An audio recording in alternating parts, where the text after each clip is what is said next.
मध्य प्रदेश की सत्ता इस बार किसे मिलेगी ये तो खैर 3 दिसंबर को ही तय हो पाएगा, लेकिन मतदान के बाद हार जीत को लेकर मंथन शुरू हो गया है। इस बीच सबसे ज्यादा चर्चा किसी की है तो वो महिला वोटर हैं जिन्होंने अच्छी खासी संख्या में मतदान किया।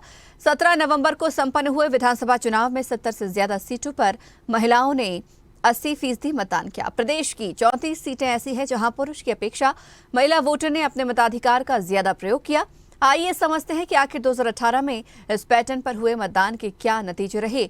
मौजूदा चुनाव से बीजेपी कांग्रेस की क्या उम्मीदें हैं, देखिए खास रिपोर्ट। मध्य प्रदेश विधानसभा चुनाव के लिए वोटिंग हो चुकी है। मतदान के बाद बीजेपी और कांग्रेस दोनों ही अपनी अपनी जीत के गुणा गणित लगाने में जुटी हैं। राज्य की सभी 230 सीटों पर 77.15% मतदान हुआ, जो 2018 की तुलना में 1.5% ज्यादा है। इस बार पुरुष मतदाताओं ने 78.21 तो महिलाओं ने 76.03% मतदान किया है। इस तरह भले ही महिलाओं ने 2% कम वोटिंग की हो, लेकिन 72 सीटों पर महिलाओं ने 80% से ज्यादा मतदान किया है। प्रदेश की 34 सीटें ऐसी हैं जहां पुरुषों के मुकाबले महिलाएं आगे रहीं। कांग्रेस और बीजेपी दोनों की सत्ता में आने की उम्मीदें महिला वोटिंग पैटर्न पर टिकी हुई हैं, क्योंकि दोनों ही दलों ने महिला मतदाताओं को साधने का हर संभव प्रयास किया है। बीजेपी लाडली बहना योजना को गेम चेंजर मान रही है, तो कांग्रेस नारी शक्ति के जरिए सत्ता में वापसी का सपना संजोए हुए है। ऐसे में अब देखना है कि महिलाओं का विश्वास कौन जीतने में सफल होता है। बीजेपी ने महिला वोटिंग बढ़ने को लेकर लाडली बहना योजना का तर्क दिया है, वहीं कांग्रेस ने लाडली बहना योजना को फेल बताकर इसे सत्ता विरोधी लहर का असर माना है।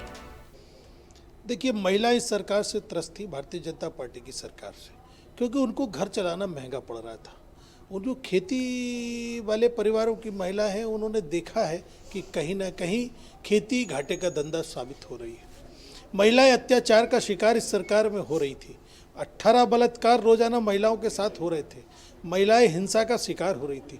आपको याद होगा एक घटना कि मुख्यमंत्री की मां के गले से भी सोने की चैन छीन ले जाती है। इन परिस्थितियों में महिलाएं घुटन महसूस कर रही थी।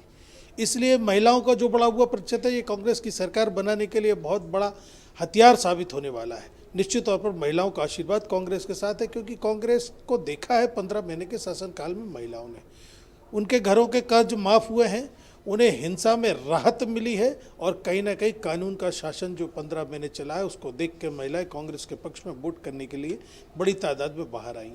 देखिए, ये तो बहुत प्रसन्नता की बात है। इस बार जब हमने देखा कि जब बूथ पे जैसे ही मतदान प्रारंभ हुआ, तो सबसे ज़्यादा अगर संख्या में कोई मौजूद था तो वो थी हमारी बहनें, लाडली बहनें, जो हमारे शुभंकर शिवराज सिंह चौहान जी, जिन्हें 1250 रुपये की राशि देकर स्वावलंबी बना रहे हैं।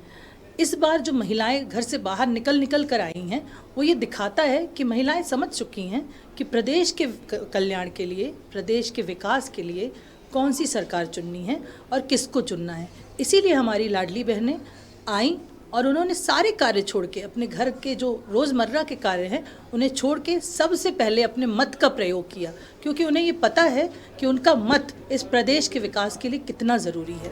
2018 के विधानसभा चुनाव के वोटिंग को देखें तो 41 विधानसभा सीटों पर महिलाओं ने 80% से ज्यादा मतदान किया था। 41 सीटों में से 27 पर कांग्रेस ने जीत दर्ज की थी, जबकि 12 सीट पर बीजेपी और 2 सीट पर निर्दलीय प्रत्याशी जीते थे। इस बार के चुनाव में 80% से ज्यादा महिलाओं के मतदान करने वाली करीब 72 सीटें हैं। माना जा रहा है कि इन 72 सीटों में सत्ता की चाबी है। महिला मतदाता जिस भी दल पर भरोसा जताएंगी, उसका ही प्रदेश की सत्ता में राज तिलक होगा।